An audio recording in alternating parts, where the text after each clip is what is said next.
Ladies and gentlemen, what is going on? It is your boy Persona of Gaming with Persona, host of Mind of a Gamer, host of When Persona Speaks, fellow TOA member. And it's another Saturday morning. Y'all already know how it goes. Saturday mornings, you get your bowl of cereal, you get the milk, as Demi would say, and you sit down in front of the TV, computer, wherever you watch YouTube, and chop it up with us. You start your mornings off right. You guys already know you can't start your mornings off right if you're not getting that mug in the morning. Mind of a Gamer, the best podcast on YouTube. So yeah, it is another Saturday morning. We got a really good show lined up for you guys today. It's a lot of good topics, a lot of crazy things. Pretty PlayStation heavy this week too. Pretty crazy. It's pretty crazy this week, but it's a really great week this week. I'm excited.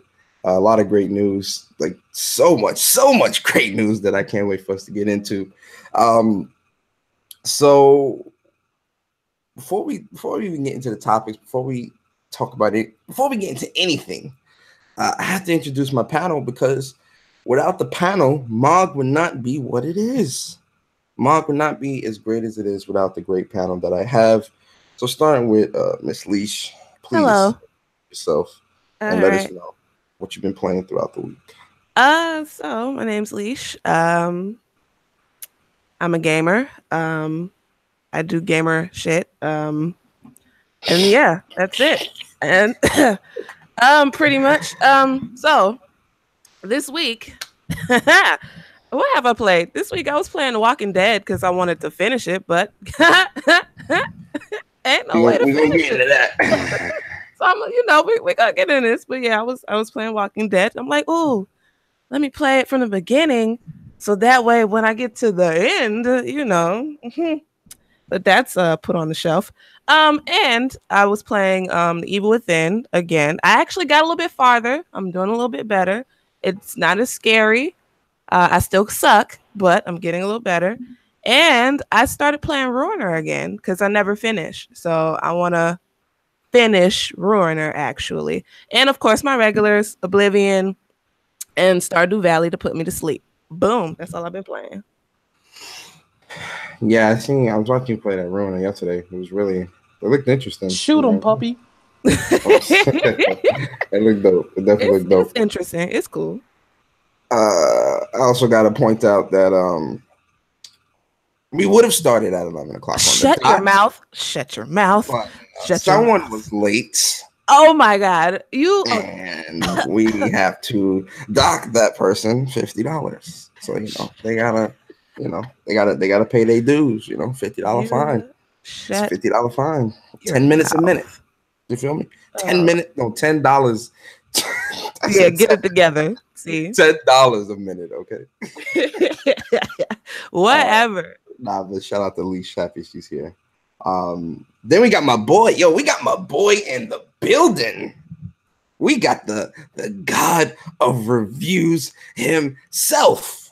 If you want to get a review from anywhere, it's not IGN. It's not GameSpot. It's not Game Informer. It's not none of these places. Respect to them, of course.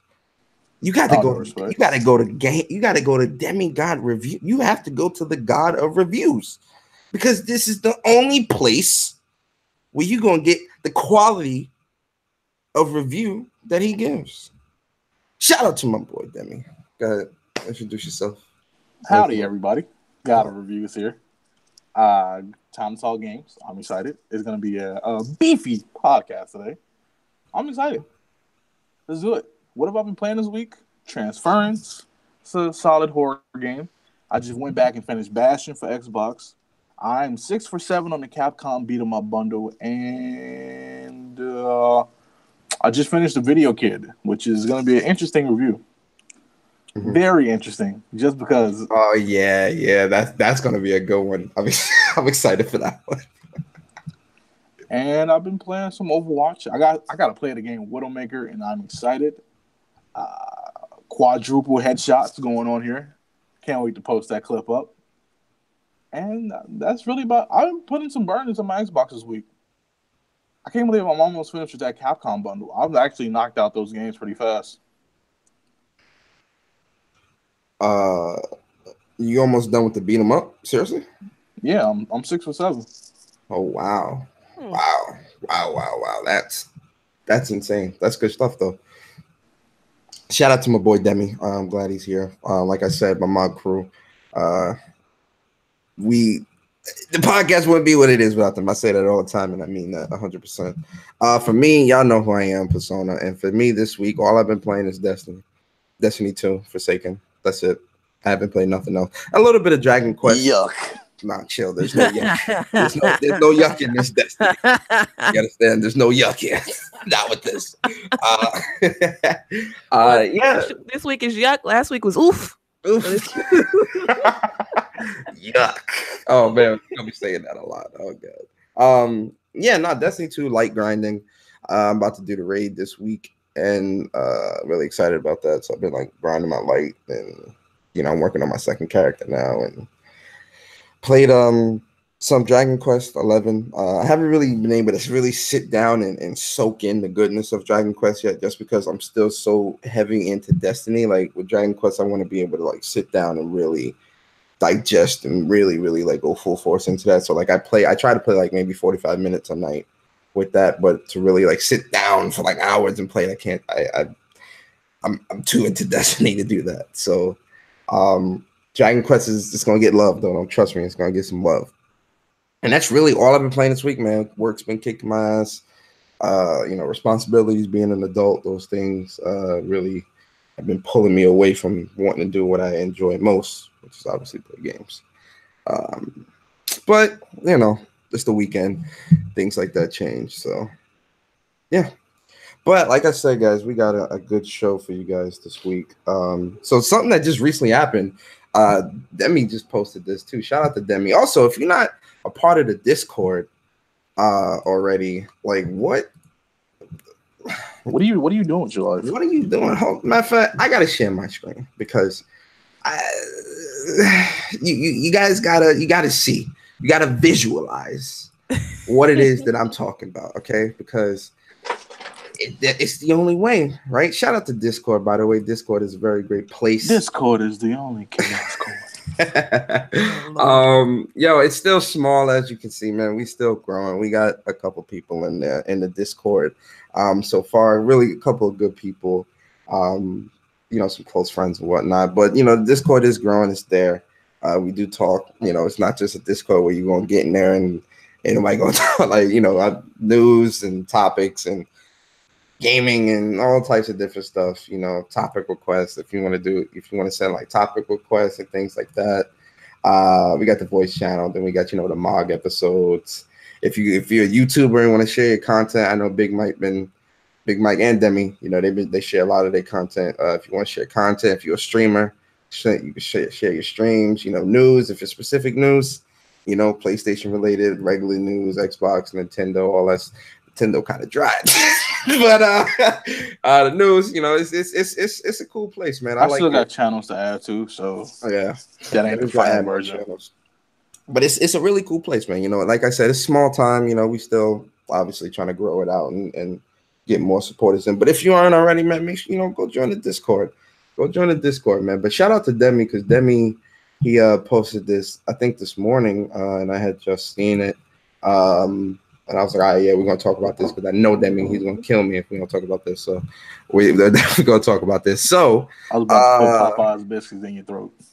Pause. Whoa, my guy. Whoa. What's going on? I heard throat. What? Listen, you heard Popeye's biscuits and throats.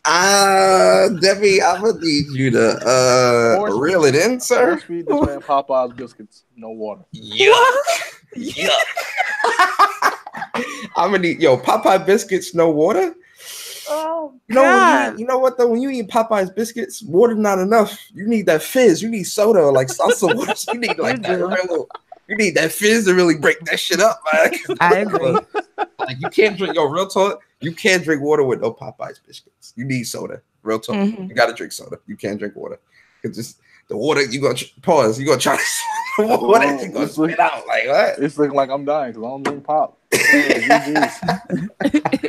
But yeah, so Ace Attorney Trilogy coming to PS4, Xbox, Switch, and Steam. No release date on this, but they also had a trailer for it as well. A pretty cool trailer.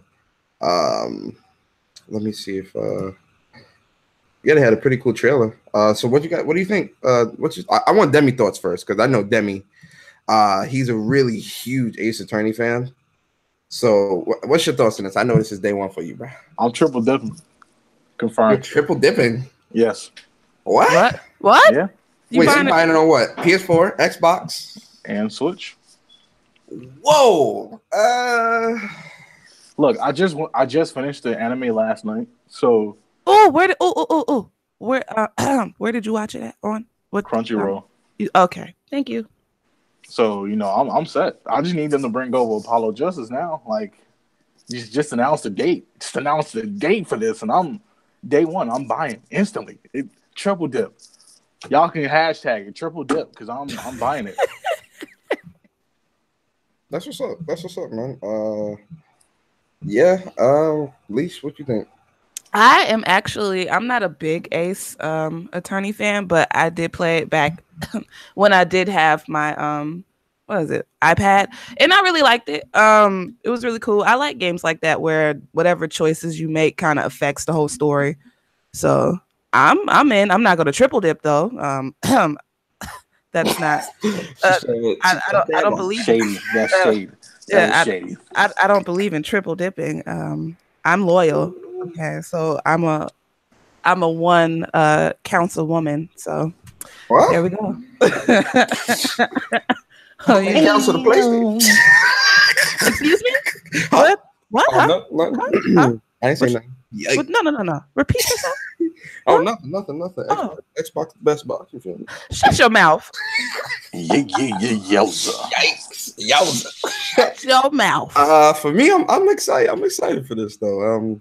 I'm definitely gonna pick them up. That I never really got into those games. Was able to play them like that, so I'm definitely gonna get them. And I'm. You don't sound too sure. No, I am gonna. $50 fine for nobody who buys this game. Oh, nobody that buys it in here? Yeah. I'm buying it. I'm about to start calling y'all the government with all these damn fines and shit. Listen. So shout out to Ace Attorney. Really, really excited for that. I know Demi. I think Demi. Are we getting a stream from you, Demi, on this? Is a stream in the suit? In the suit. See, hold up. Because you said you was going to stream Spider-Man. The bodysuit came late. You said the bodysuit came late of Spider-Man in the Spider-Man suit. It came late. Blame the shipping. Blame the shipping. Oh, can you still do one? I need to see it with my own eyes. Oh, look, y'all getting the cowboy fit in Red Dead, so y'all gotta listen. So we can't. Cowboy fit ain't there. Me and Leash. Yes. Flying to Chicago. Yep. And we beating you up, bruh. Like, and I'm flying immediately back to Atlanta because I can't do Chicago. I ain't gonna front. I'm gonna have to dip out after that too. Yeah. I ain't about that O block life. You feel me? Right. Let me stop. Yeah. Yeah, I'm gonna need that. To happen. Let me say he's gonna do his review of Red Dead and the cowboy fit. So I need to see that. But yeah. Moving forward, what we got? So I think we could talk about this. Yeah, let's talk about this first. So PS Vita. PlayStation, first off, PlayStation been in the news a lot this week, guys. It is going to be, fair warning, it is going to be some comparisons to certain things or whatever, in terms of Xbox and PlayStation, just because we have to do that. We gotta do it for comparison's sake. You feel me? But there's a lot of PlayStation news this week. I'm sorry, guys. But PS Vita PS Vita is going to be ending its production. PS Vita is pretty much being discontinued in Japan. This guy said, "Oof." It's happening. So yeah, you can get a PS Vita up until 2019, but in 2019, they're going to be stopping production of the Vita. No mention of if they're going to stop like how kind of what they did with the PS2 was stop servicing it. Like if you like customer service for it, I think that's still going to happen. But in terms of like, you know, production of it, it's done. It's done. Now, I'm surprised because I thought that they would have ended the production like a year ago, just because of how, I don't want to say how bad the Vita is doing, because one of the biggest misconceptions with the Vita is that the Vita is a bad system. The Vita is not. The Vita itself is not a bad system at all. If anything, I feel, and you know, if you got, have you ever owned the Vita, Leash? I forgot a Vita even existed. I'm sorry. when I saw the topics, I'm like, a PlayStation Vita. What the hell is that? And I was like, oh, wow, yeah. Damn! I forgot that it was even a thing, and people still play it. I'm surprised. Yeah, real talk. Demi plays his like faithfully. Oof. And oh wow. Did we get an oof from Leash? Yo, yes. Yo, she oofed you, bro. She oofed me. It's war. It's war for the both of y'all. I get threatened to get beat up, then I get oofed. Wow. No war. Make love, not war. No, because y'all find me. It's war. I'm gonna get y'all for this $50. Y'all trying to find me, okay? Oh my that God. was Persona, not me. Thank you. I'm throw me under the bus. Oh, okay, Demi. I forgive you. All right, Persona, I'm gonna get you for this $50, okay? Pocket checking, okay? Anyway, so with the PlayStation Vita, with the PlayStation Vita, the I don't want to say a problem with it, but again, it was a platform that was ahead of its time. You know, a lot of the things that you can do with the Vita, I don't think really centered around the PS3, but more so centered around the PlayStation 4. And if it were released maybe like a year after, or kind of like coincide with the PlayStation 4, I feel like it kind of would have been received better. What's your thoughts, Demi, on the Vita? Like, you know, it's being discontinued. Its life cycle, obviously, you know, a lot of games weren't there, like that people wanted supposedly. There was a lot of Japanese titles, which I had no problem with. You know, it did get a lot of games. Even to this day, it still does get games, but I don't know, like people, they don't want console-like experiences on the go unless it's Nintendo. But go ahead, Demi. A little sad. It stinks. They had a lot of misconception about it, and it got like shoved under the bus real quickly. But also Sony kind of gave up on it at the same time.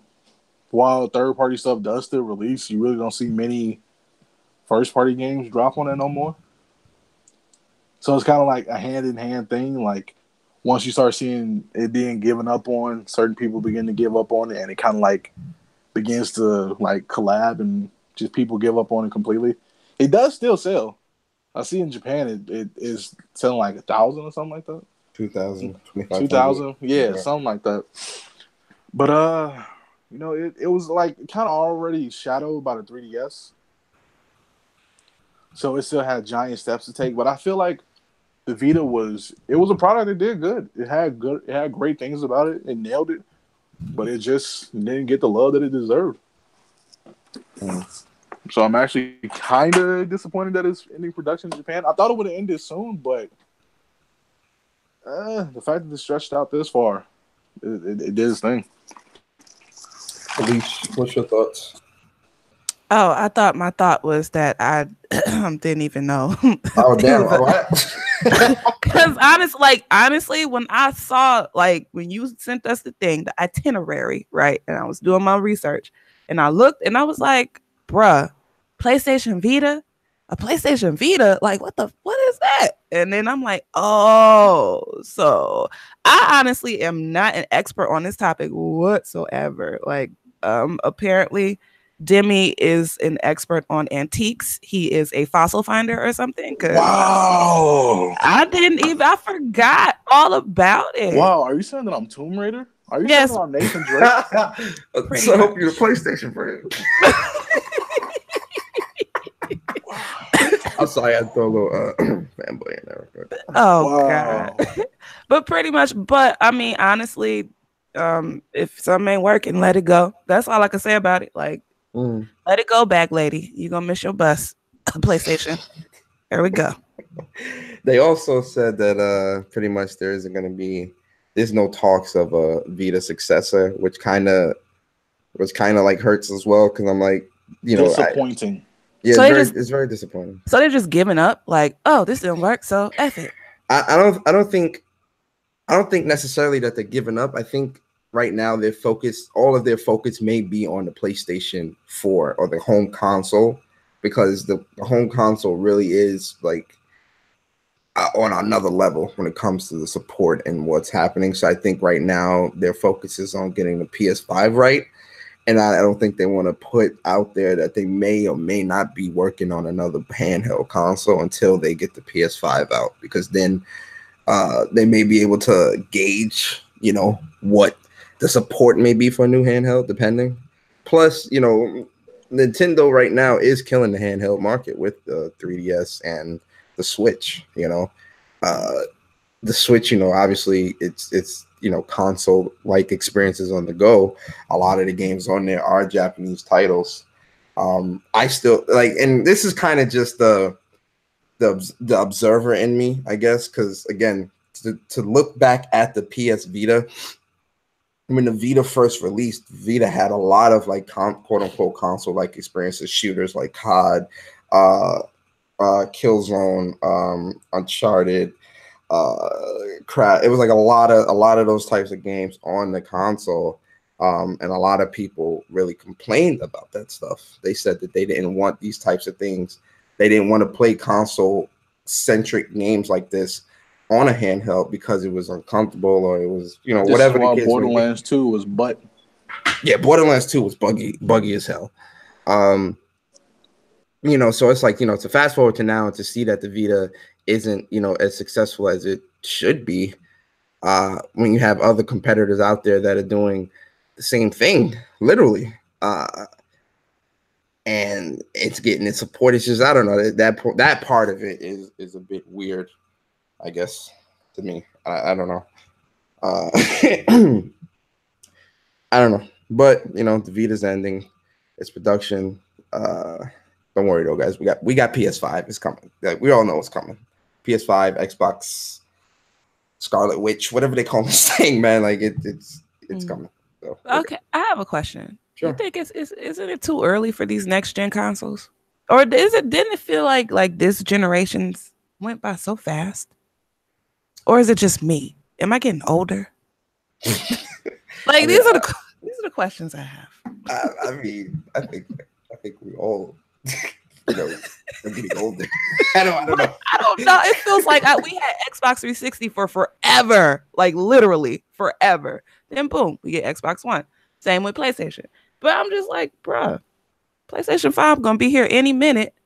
What was I doing with my life? Shut up. You know what? I take back what I just said. I was gonna say, here comes the shade. Nah, Demi, you can answer first. Go ahead. Is he Demi? Oh yeah, that's how you feel, Demi. I respect that. Right. I'll answer. I think you have to look at it as like it's been 5 years. Like we're on the 5-year mark when it comes to these consoles, and when you look at the PlayStation 3 and the Xbox 360 in that generation, technology, I don't want to say was necessarily stagnant, but there was those generations weren't really supposed to last as long as they did, because the PS2 and OG Xbox generations only lasted 4 or 5 years. Okay. So yeah. the cycle of technology. I mean, and look at phones. Phones come out every year. Like Apple brings a new phone every year. True. Samsung brings a new phone every year. The how rapid the technology is going. The fact that we are getting even 5-year intervals with consoles is. But do we really want a console every 5 years? I think that's overkill, bro. I like the fact that Xbox. Well, when I had Xbox 360, well, I still do actually, but I like the fact that we've had it for so long. Like, I don't mind changing my phone every so often, but consoles are something that should be powerhouses. They should be able to last us for a while. And but then the like phone that you change every year or whatever can last you longer than the year that you exchange it for. true, but I like newness of phones. I don't really care for newness of games because I'm definitely getting the iPhone 10s. But I don't know. Maybe So wait, you like? What about the newness of the phone? I like with a phone, since I guess it's pocket size and the features, like getting new features, a better camera, blah blah blah, is more exciting to me than them pushing and shoving out a whole new freaking $300-$400 device every 5 years that I got to invest in. Whereas a phone, honestly, we all lease our phones, so I'm thinking more like on a money scale. Like I want to kind of be up to date with the games or whatever, but I don't want to keep shoving out like I'm already shoving out hundreds on games, the actual games themselves. So why every 5 years? So are you okay with spending $1,000 a year for a phone? That I'm leasing. Sure. I mean, you still pay. I'm still paying for it. Essentially, you're still paying for it. Like it's an interval, so I don't even really think about it. I don't really see it. It's just part of my bill. Boom. So if consoles were to do that type of model in terms of like not necessarily leasing the console, but like kind of what Xbox is doing with the whole payment plan stuff with consoles. True. Would you be okay with that? Like, is that like would that outlook of it have you say, okay, well, I'm not paying $400 out of pocket every 5 years, so this is fine? I don't know. I wouldn't lease a system. I'll just buy it outright. It's just I don't want to. Y'all leasing systems? No, I ain't leasing no system. Listen, man, I ain't leasing no systems out here. You feel me? That ain't how Persona roll. I'll buy it outright, but it's just I don't know. I feel, but not see with technology, because even with PCs are getting brand new GPUs every year. True. Brand new chipsets every year.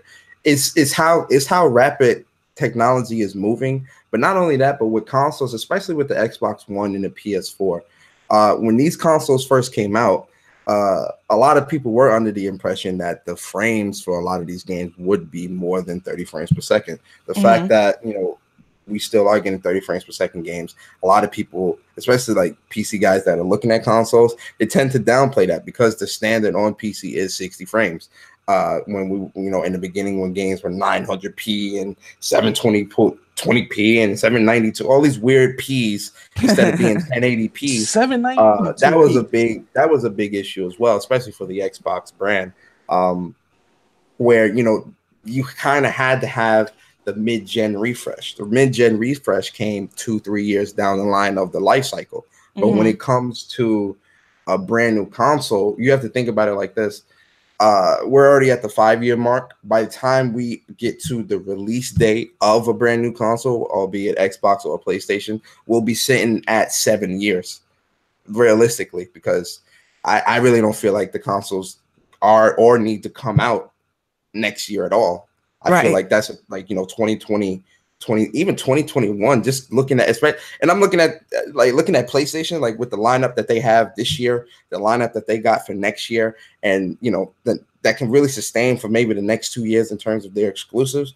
They really don't need to release a brand new console for at least another 2 years, because I'm very happy and content with what I have. But with the way technology moves and how things work, better consoles, better quality, because there are issues with these consoles. The PlayStation and Xbox are still sluggish in areas where a PC would be better in terms of being able to multitask on the consoles. More things on the screen with the games, like all these different things that people want out of games. Sometimes even the UI has hiccups. Yeah. It happens. Yeah, even as much as I love the share features on PlayStation, there's some times with certain games, especially on COD, where I think this may be the optimization of COD and not necessarily PlayStation, but there are hiccups where it takes too long, it's a little too slow, whatever the case may be. You want things to kind of be faster, you want things to be fast, you want things to be better, you want games to look better. People want so much out of gaming, and when I say gaming, I mean the games themselves. People want all these different things. You want the AI of the games to be amazing. You want big games. You want beautiful games. You want frames. You want textures, you want, all these different things. Realistically, Xbox and PlayStation is going to cap out at being able to expand upon what people expect from gaming as technology and things like that go forward. So you gotta keep up with that. Okay, I see what you're saying. Demi, oh my God, he just comes out of the ether and then came out of nowhere. Like he says something, then he leaves. Sorry, guys. Jeez, what are we talking about here? Oh man, you sounded like someone we used to. Wow, bro. Wow. She asked a question about, do we really need next gen consoles right now? Just with the way everything moves, it's gonna happen. So you gotta just keep up with the times and be the Joneses. Okay, but do we need it? That's the question. Do we need it? Yes. No. Okay. Because I personally think the Pro and the X is fine, but there's people who still have issues with those and want better from that and want more to come out from these games and these frames and what's on the screen and da-da-da-da-da. So it's not needed, but it's going to happen.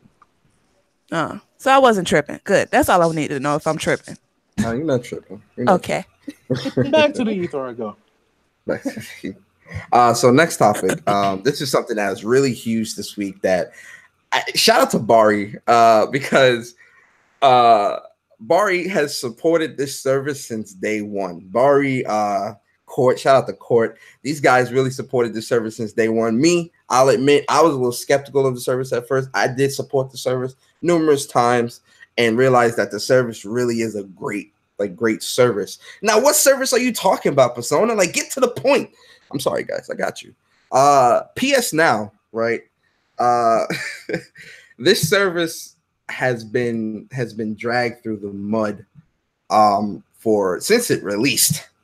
The beginning of what this service was supposed to be is a streaming service where you can play PS3 games on your PS4 through streaming. You pay a monthly service fee, and that's like, well, at first it wasn't monthly. You actually had to pay for each game separately, which was that wasn't sitting right with the gaming community at all. But then they changed it to a monthly subscription, yearly subscription and all those things. And they started adding PS2 games, PS3 games, and then they added PS4 games as well. But one of the biggest gripes with the gaming community and what they really couldn't sit with was the fact that PSNOW is streaming and you can't download the games to your console. That was a huge issue that a lot of people, and Bari can tell you, shout out to Bari can tell you this, a lot of people was not feeling this at all. So the service suffered. When Game Pass released, Game Pass for Xbox, they released, and you're able to download the games onto your console. So Game Pass had a huge leap up in that area. Not anymore.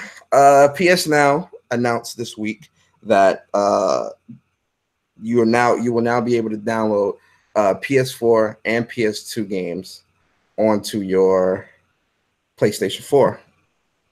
PS2 games, I would assume, is coming soon enough in terms of how they're going to do the downloads with that.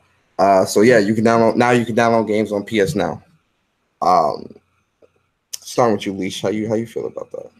What's your thoughts? I think back when I was really heavily considering getting a PS4, besides now, that's one of the things that kind of sold me, honestly, was that streaming service. Because I'm like, oh shit, so I could play like old PlayStation games on a new PlayStation. So I didn't know like all of the stuff like that you actually had to like stream it and be online for it to actually work. That kind of sucks. But now, you don't. So that's kind of cool. So I mean, that's I'm not really versed in the PlayStation, so a lot of these topics be biased, and I can't really talk about them because I do not have a PlayStation. But I think it's cool. I don't have it, but yeah, I think it's cool as hell. So it's another reason why I need to hurry up and do what I need to do. Y'all just keep reminding me that I'm just behind. Y'all make me feel so that's Persona. Nah, yo, chill. You know what? Stop putting nah. You right, putting everything on me, bro. It's Persona. It's you. You know what? There's a You're lot of shady. PlayStation news this week. Sorry. You are shady. Hey, I'm just drinking my water, bro. And then you gonna ask me my opinion, like Alicia, what you think? No, I don't know. Your thoughts I mean, your like, opinion is still valued and it matters. I was gonna say your opinion is valued regardless. Just the fact that you're able to download. Right. Jimmy, I still love you, but Persona, you still shady. Hey, Persona, I had you back, G. Down. Nah, you did not have my back, sir. Please answer the question about PSNOW, okay, sir? Sure, sir. It's great to hear PS4 and PS2. I'm just ready for the PS3 stuff. That I'm like, when that comes to downloading, I will seriously invest in PSNOW because I actually want to go back and play Infamous. Yeah. But until then, I'm kind of waiting to see. It's great to see that we have certain things, but the PS3 stuff really does matter to me. All right, question. Yeah, go for it. Why? Because why is there such a rift between like getting PlayStation 3 games on the PlayStation 4?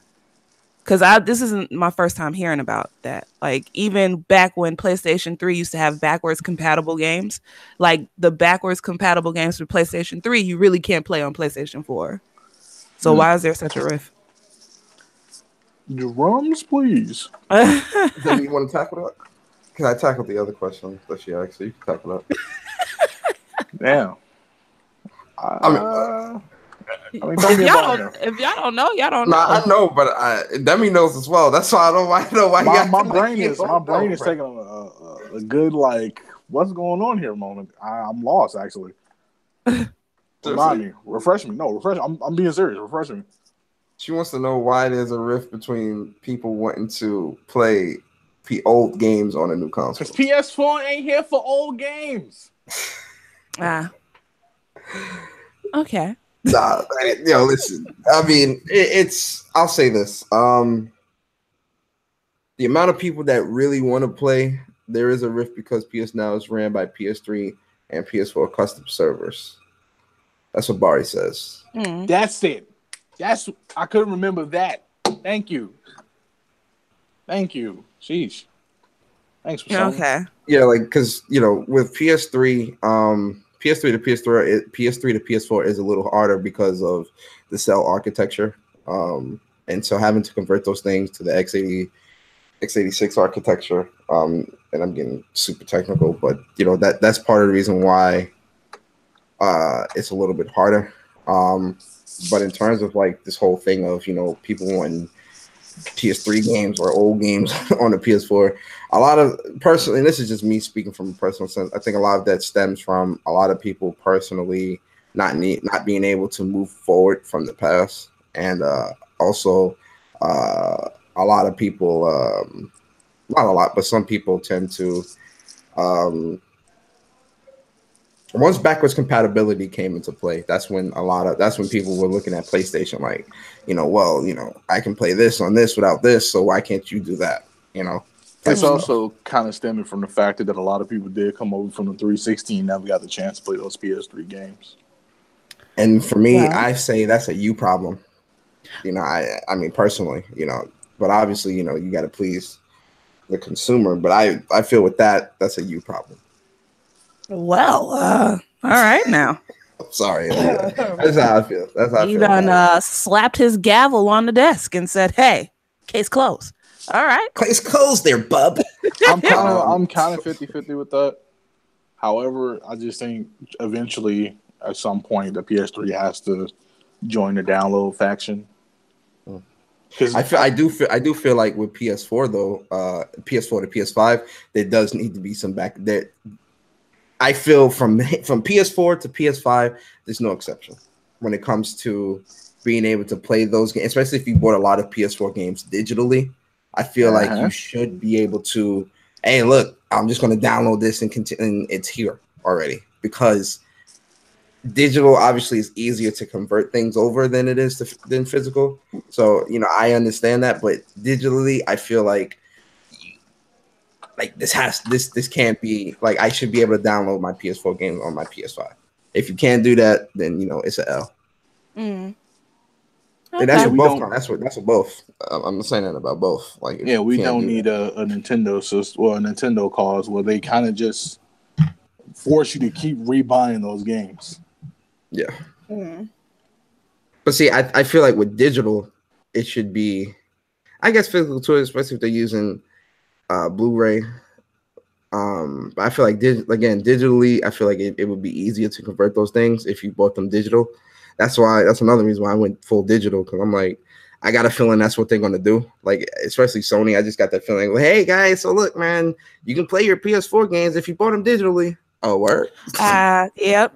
I can see that too. Because I think basically, Xbox doesn't do that. Well, you could have the physical copy and they'll still play, but it's just more convenient to have it digital. So that way it'll be right there in your library. Mm-hmm. So yeah.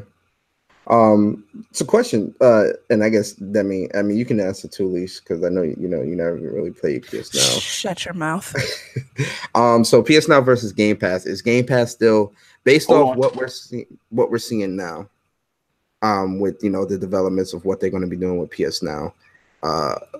Do you think that, like, PSNOW versus Xbox Game Pass, which one is looking like the better deal or better service to you?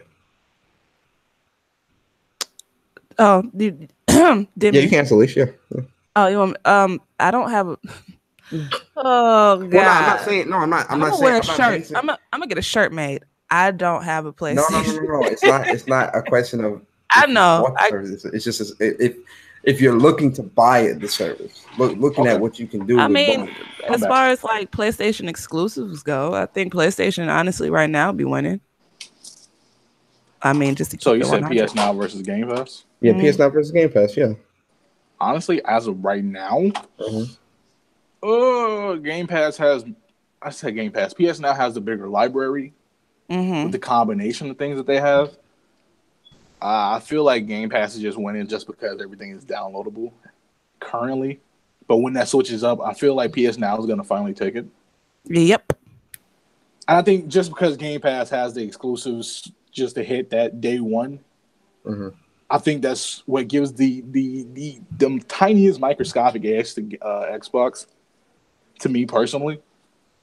But I feel like they both do give you a bang for your buck, especially if you haven't played any of the PS3 and you do want to experience some of those older exclusives. Yeah, I feel like you do. Like, each of them have their own variables as to why they're good. But I feel like just because what Xbox does with like the addition of adding those on, it pushes that just a little bit further for me. Okay, that's fair. That's fair. I do think the ability to download is huge. I really do think PSNOW adding that is definitely huge. I think if the PS3 games were there, like, to download, I think a lot of people would be the W. That'd be the automatic W. I think once that happens, it's definitely an automatic W. I think Xbox may inch it out just a little bit in terms of just a smidgen. Just a smidge. Yeah.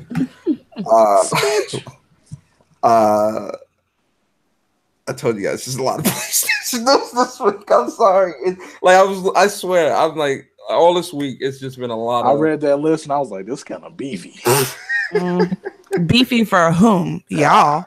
For this one, all of us can talk about. True. And this one is good. So PSNOW, I mean, not PSNOW, PS1 Classic Mini. Hold up. Y'all know I got to share my screen.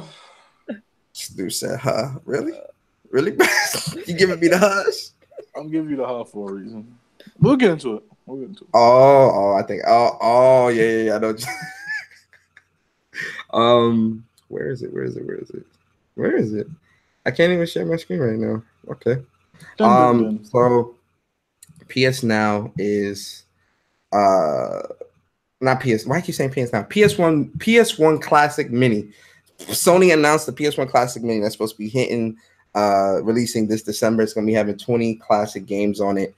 The games they didn't announce all the games, but the game they did announce is Final Fantasy VII, Jumping Flash, Ridge Racer Type 4, Tekken 3, and Wild Arms. And the console is going to release at $100. It's HDMI powered.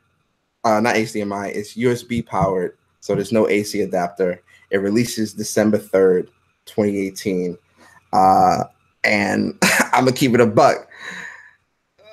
PlayStation doing this because they see the success with the SNES and NES classics, man. I'm telling you, they see that success, and as you can see from it being sold out everywhere, Amazon sold out, GameStop sold out, Walmart, wherever you buy games, it's sold out. This is huge. Yeah, I'll start with you, Leash. Are you gonna get this? Are you interested in this? Of course. Yeah, I'll have that before I have a PlayStation 4, more than likely. Just being honest. But of course, like a trip down memory lane, hell yeah. Sign me up. The only thing is that how is it gonna so there's not gonna be physical copies of the disc, right? Everything's gonna be on the little console thing, right? Yeah. So are they going to add more games as time goes, or that's just the set amount of games that you're getting? Nah, what you get, what you see is what you get. Yeah. Oh well. What you buy is what you get. Yeah, what you buy is it's going to be 20 games, and that's it. Yeah. I mean, that's not bad though. For $100, you can't beat that. But at the same time, it's just like that's going to get boring after a while. So there's really no like, it's just one of those toss away things, a money grab, as you would say. What well, let me ask Demi, what's your thoughts on this? Then I'll ask the other question. What's your thoughts on this, Demi? I'll be honest. It's cool, but I'm actually passing on it. Really? Just like I did with the SNES, just like I did with the NES. And what I'm gonna do with the N64, if that's actually a thing, I'm passing on it. I really don't want them. And by the time, don't get me wrong, the time I wanted PS1 classes, I wanted them with trophy support. I wanted the PS4, so that way I get more out of actually playing it.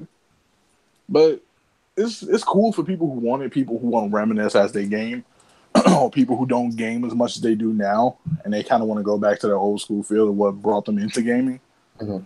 It's not for me, but it's cool for those who do want it, and I'm not gonna knock anybody who buys these because everybody has a taste of what they really want. So, for those who get it, more power to you. For me, I'm pass. You know, I the fact that you could buy PS1 classics on the Vita, kind of, I don't want to say it doesn't make this irrelevant because Nintendo has Virtual Console and still. People went out and So I don't want to say that makes this irrelevant because it's not irrelevant. I think for me, the reason why I picked it up is because just that whole PS1 look and that nostalgia is really what grabs me. I'm interested to see what games they do put on there. It's definitely more of a collector's. I want to say it's more of like a collector's item for me. Nostalgic, I definitely want to pick it up. It's kind of same thing I felt with the NES. Like I'm collecting that. That's something I want to keep and put it in a glass case or something like that. So for this, I'm I got my Vita. So if I want to buy PS1 classics, I'll buy it on there. But again, with this, is definitely appealing to the nostalgic feel, the nostalgic look, and I feel like that's what a lot of people are buying it for. Now, my question to y'all is, what games would you want to see on it? Ooh, a good question. Final Fantasy VIII. That would definitely sell me. Yes. Yo, it'd be funny if they do put 8 on there. Final Fantasy VIII. Yeah. People in the chat saying Legend of Dragoon. Yes. I've never played it, so that would be really good if it's on there. Yes. I'm trying to think. It was so long ago. 20 years ago. All right. Trying to think. What else? Is Crash Bandicoot going to be on there already? They didn't announce what all the games are going to be. That's a great question. If Crash is on there, that's a definite yeah. Damn, it's just so many games. Demi, you go, and let me keep thinking real quick. Metal Gear Solid 1, Vagrant Story, Final Fantasy VIII, Final Fantasy IX, and Crash, and more than likely Spyro and Parappa the Rapper. Oh yes, Parappa the Rapper and Jam-a-Lammy. Both. I want both of them. Yeah, I respect that. For me, really just Legend of Dragoon. Yeah, Legend of Dragoon. Maybe Suikoden. And that's it. That's all I I can feel really. like we forgetting. I can't think of many. Right, I feel like we're forgetting some like classics. Resident Evil games. You're forgetting Resident Evil. You're forgetting Twisted Metal. You're forgetting. Oh yeah, Twisted Metal. Twisted Metal, yeah. Twisted Metal. Metal Gear Solid as well. Yeah, you gotta have MGS1. Gran Turismo. Yeah, I can see Gran Turismo on there. Old Tomb Raider. Old Tomb Raider. Yeah, I mean, it kind of was a staple of the PlayStation, though. It was, I guess. Yeah, right, I mean, Chrono Cross. Yeah. Chrono Cross. Hey, look, they put Chrono Cross and Legend of Dragoon. I'm very satisfied with But you know they ain't good. They don't show Chrono Cross any love, man. It's hard because it wasn't the favorable of the two. That's why. It's the better of the two, though. In my opinion. I said it.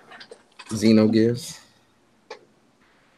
They had to put some RPGs on there, man. I like I want RPGs because that'll definitely put a lot of longevity into the console because all of them RPGs on there. That's what PlayStation for me was me playing nothing but RPGs. Like I really didn't play anything else but RPGs. So that would be freaking amazing. Yeah, I'm with it though. I'm hyped for it. I'm excited. Legacy of Kain, Legacy of Legaia, Parasite Eve. Parasite Eve is definitely one of them. Parasite Eve, yes. Oh, Legend of Mana. Oh, yes. Legend of Legaia. Yeah, Legend of Legaia for sure. And definitely Parasite Eve.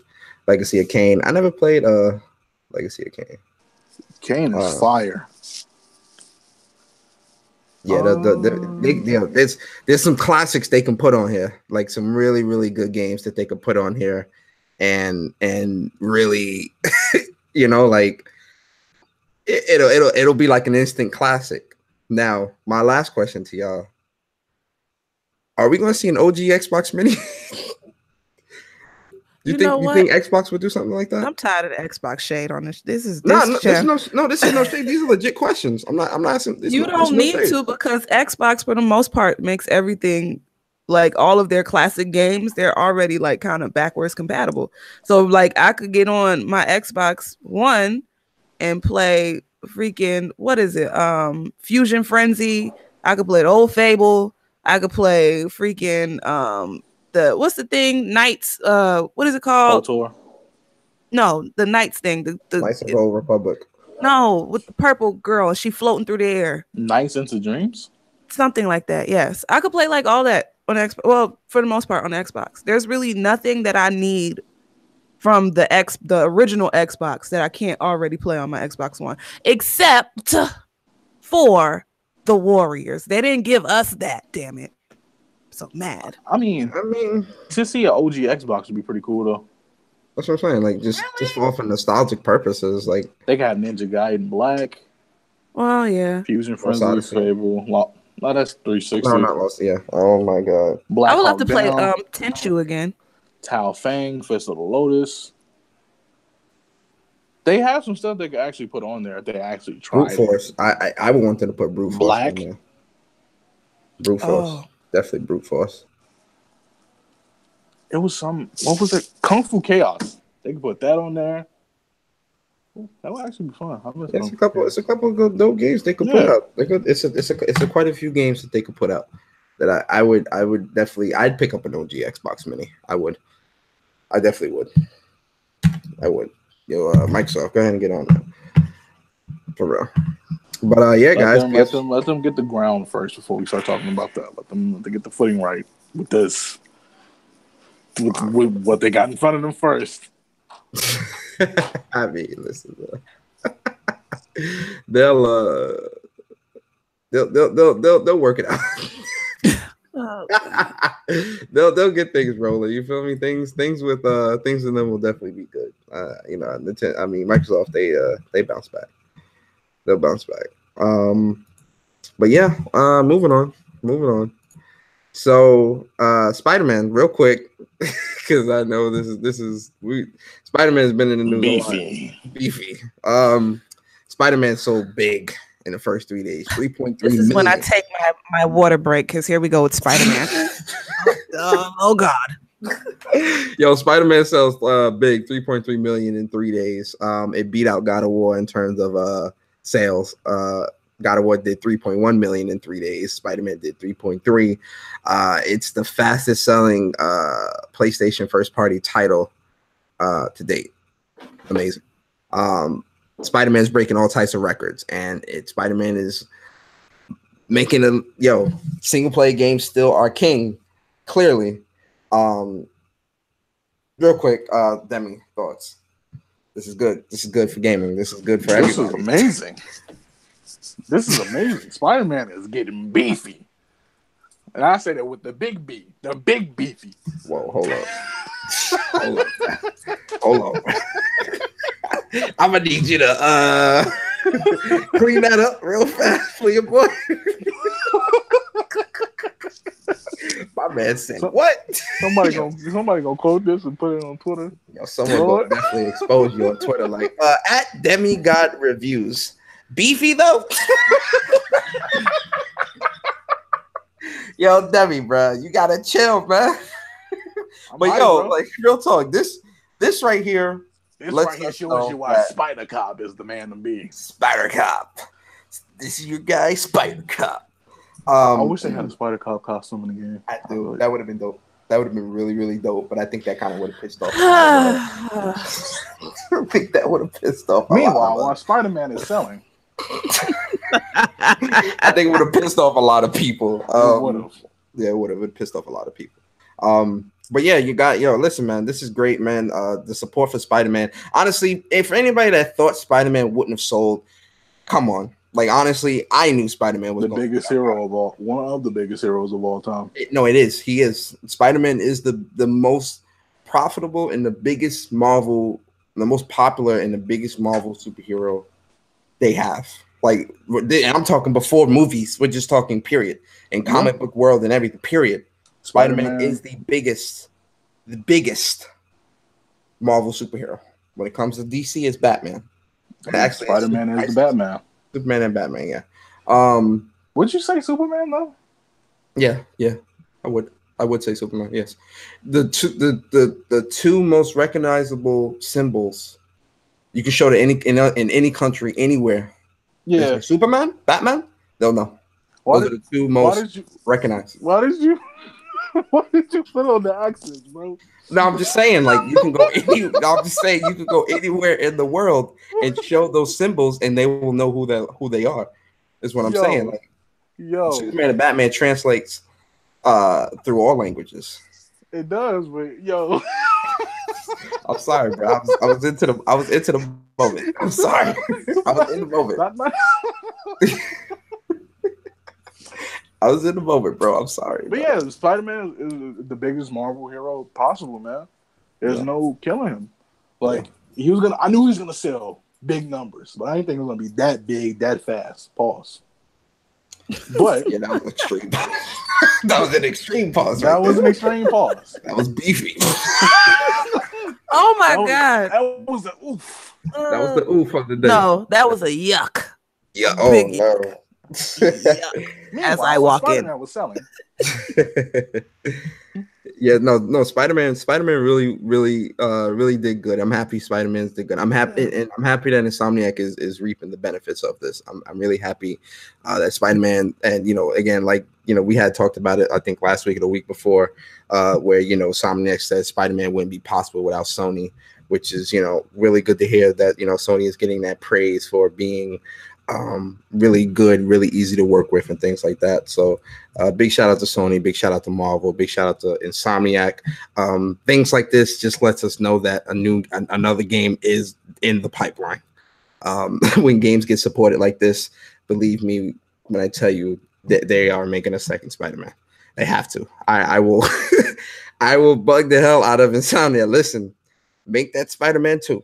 Like, go ahead, and you've got the foundation. Just build upon that. That's it. But let me be able to go to Queens though, so that I try to go to Queens. So yeah, shout out to Spider-Man, shout out to Insomniac. Really happy about that. Moving on, Jump Force.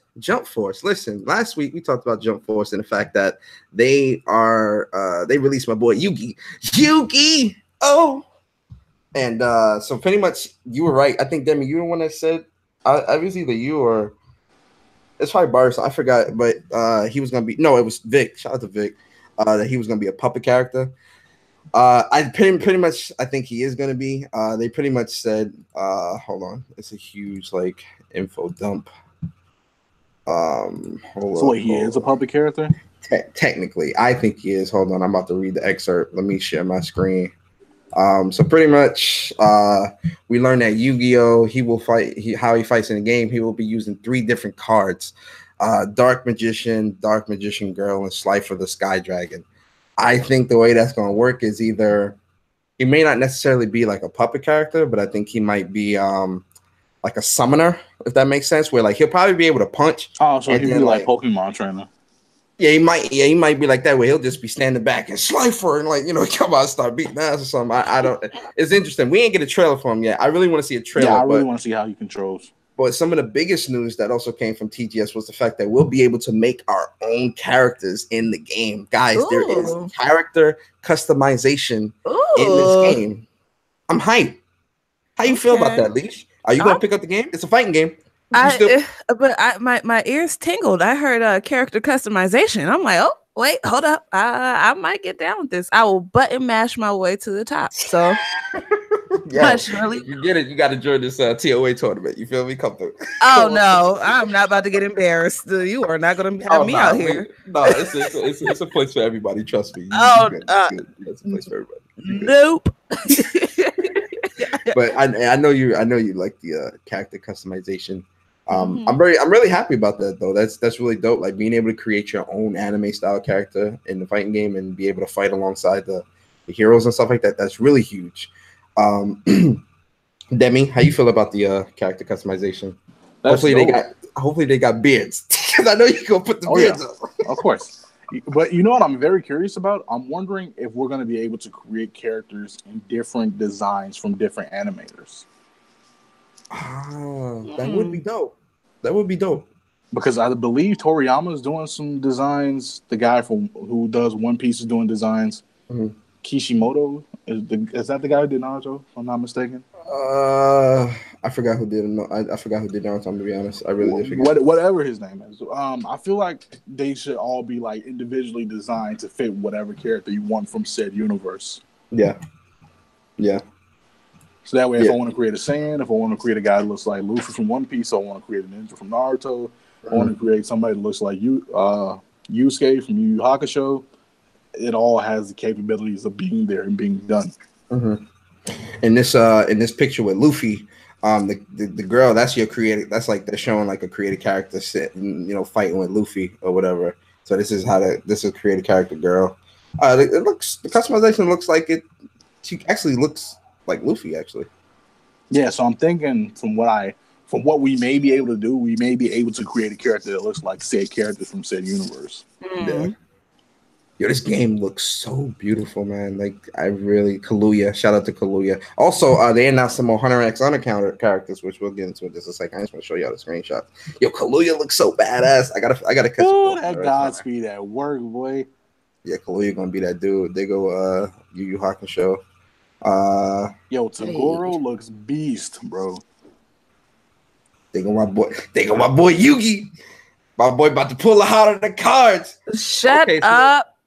Okay, so it looks like, based off this picture that I'm looking at with Yugi, it looks like because he's standing back and Kaluuya getting fucked up. He may be a ranged character. I don't think Yugi's gonna be that in your face style character. He definitely is looking like he's gonna be ranged. And then he's pulling out Dark Magician looks great. Wow. Dark Magician looks amazing. And then you see Yugi, he's got the card disc. Yeah, this Yugi is definitely like a So puppet what style I'm thinking range. is that you'll be able to set certain moves for each monster, Dark and that way, Magician girl looks great too. Yeah. that's how they'd be able to attack. Yeah, I can see it being like that. Yusuke with the punch. I just don't see how he's gonna work in this fast-paced game. I don't either. This is why I need to see a trailer. These are some of I the think worlds they should have made fighting. him like Ace, man, because I'm thinking I don't see how he's gonna rock. Yo, Ace was amazing in Marvel vs. Capcom 2, bro. Ace was really, really amazing. In Marvel vs. Capcom 2, not 2, 3. Ace was amazing. And then Toriyama, they announced that Akira Toriyama, he's working on new characters as well. The video might be a little laggy for you, I don't know. But he is working on some new characters, man, and the new characters do look dope. That's what's his name? J-Force director Glover. He looks dope. I like him. He looks pretty cool. He looks like a hit style character. Then this little monkey looking thing, Navigator. He looks cool. He looks all right. I can't read Japanese, unfortunately. So we're gonna call her. They're going to. You know what they're doing? We're gonna call her girl with the white hair. Yo, and this character looks like Cell. His name is Kane. That much I do. Oh, okay. There go the names. Okay, hold up. Galena, okay, so, Navigator, Kane, yeah, Glover. Yeah, so Glover, Navigator, Galena, and Kane. Yo, Kane looks so much like it's like Cell and 16 of Cell and Hit and 16. Oh, I was gonna say 16. Yeah, 16 Cell Hit. Yeah. But then Glover, like you see how Glover's standing with his hands behind his back? That's some hit. Yo, I'm telling you, Glover gonna be a problem. Just off his stance, Glover look like he's gonna be a problem. Navigator look like he'll definitely be fun. What you think of the characters made by Akira Toriyama, Leash? They look alright. She's like, they alright. I'm trying not to sound unimpressed, but I guess nah, it's fine. Listen, speak from your heart. How you feel is how you feel. I'm unimpressed. Yeah, the chick look good. That's about it. I don't know what this little monkey looking robot thing is. What are they? So these are like characters that are kind of like pre-made. These are brand. Three of them are villains, and one of them helps you out. Navigator is supposed to help you out during the story. Oh, yeah. And these are built from the ground up for Jump Force. They look whack. They don't look like villains. Well, maybe that's just me. Kane look a little like a villain. He looked like Kane is definitely a villain. So is Glover. Yeah, Glover looked like actually Glover looked more like a mad scientist style type. That's what. Yeah. If you keep it out though, they do look like more Dragon Quest designs than DBZ. Except for Kane. Kane, I'm really getting 16 Cell vibes from Kane, man. Kane is really 16 Cell fused. I'm sorry. Especially look at his back with the little wing thing. Yeah. That's 16 Cell. Because the colorway is Cell is 16, and then like the aesthetic of his costume is definitely Cell.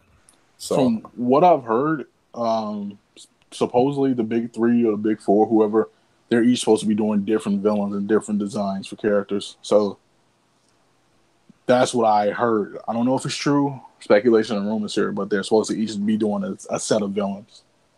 Really? Yeah. Hey, that's what's up.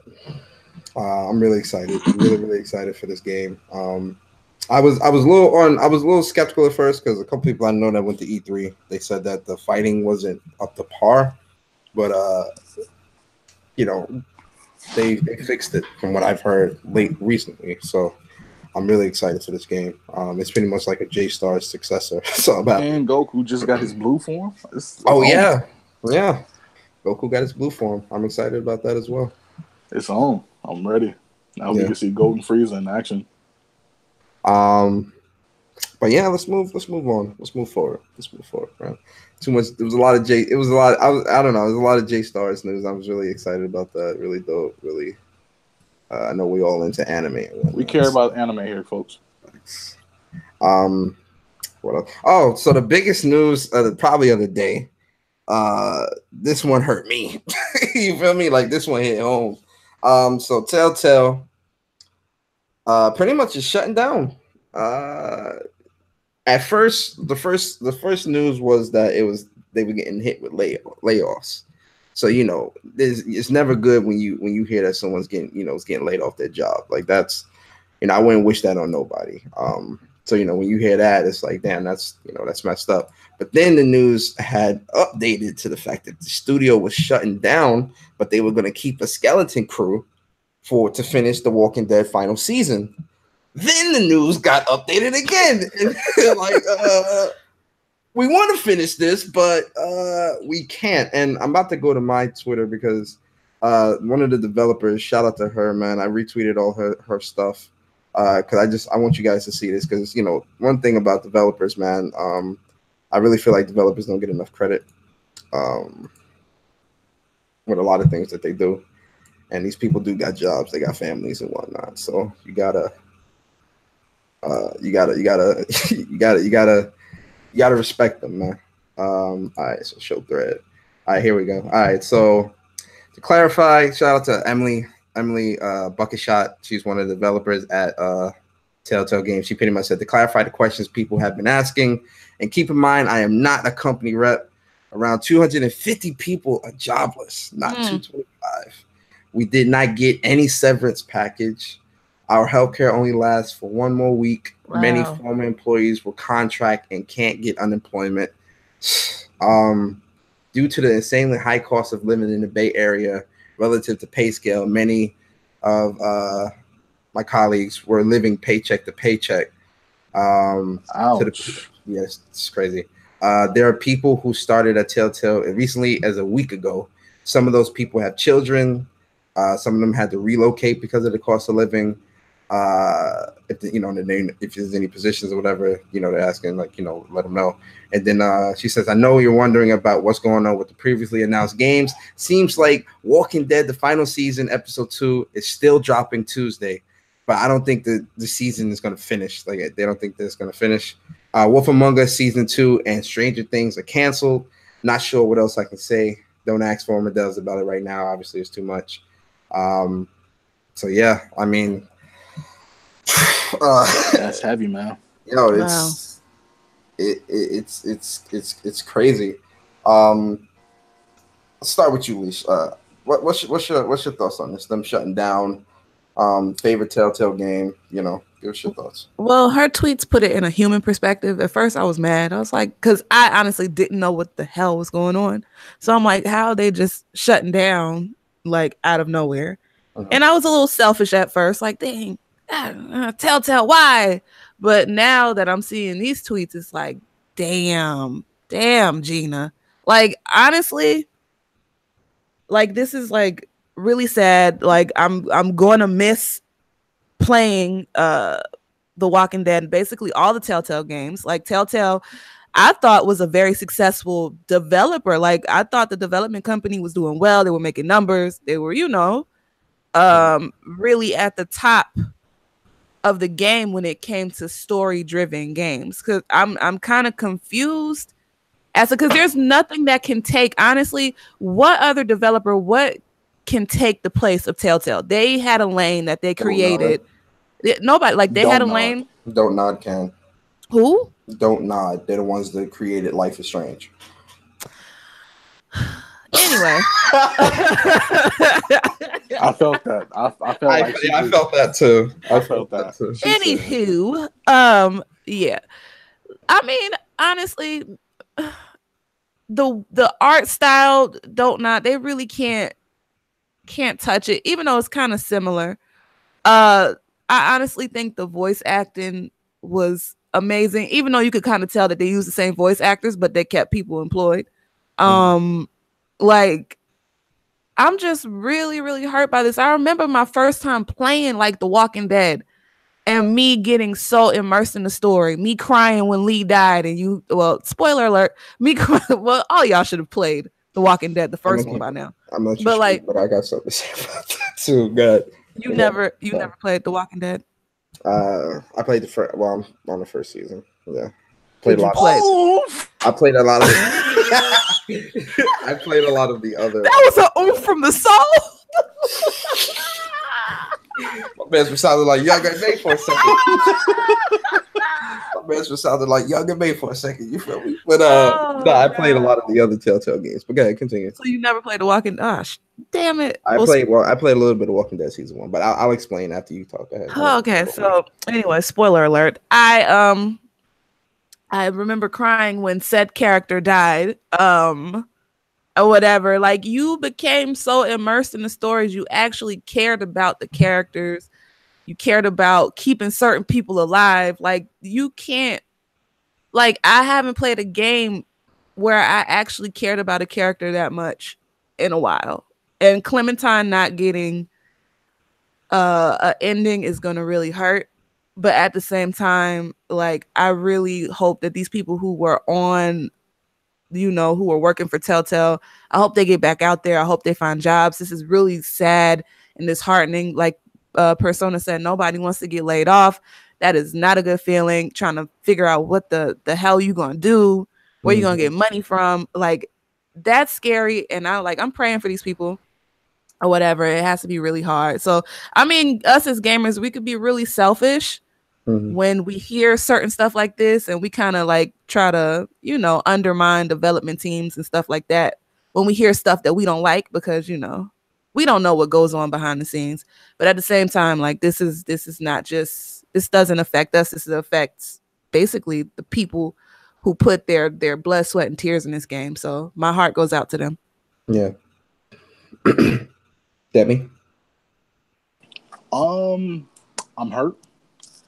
I made a video about it. I was sad, bro. Like, that took me right out the socks. Like, I was upset, bro. Dude, what? No, it really hurt me because I was hyped for the final season. I bought the season pass. I got the big oof moment. I'm here like, damn, what happens now? Plus, I was waiting on the Wolf Among Us season 2. Yeah, I'm really waiting on that. Oh my god, I'm so sad for that. I really can't get hyped for Stranger Things, and I really don't care about that. But it's just hearing one of your favorite studios shutting down hurts. But I had to do my research on it because I was very curious, and a lot of things that they did financially did not sell. You beat me to it, Demi. That's what I was going to speak on that next and really point out. But go ahead. You already got the floor. Go ahead. Go into it. I feel like, well, okay, let me say. Batman, both of them did not do well. Borderlands did not do well. Everything post Walking Dead season 1 to Minecraft story mode actually did not do good. And that's scary to think about. You're spreading yourself thin across multiple projects, overlapping each other and causing like each project to not have a good ending or like not great writing, and you're also not selling well, and you're also getting the licensing to do these games. The management, the money making, all of that could have been taken care of really if they actually would if they would have tested the waters and did a new IP for themselves. To see that everything after the first big hit that you make with The Walking Dead doesn't sell well, even the Wolf Among Us, which is probably one of their best projects. I think that's their best, in my opinion. That's the best they've ever did, in my opinion.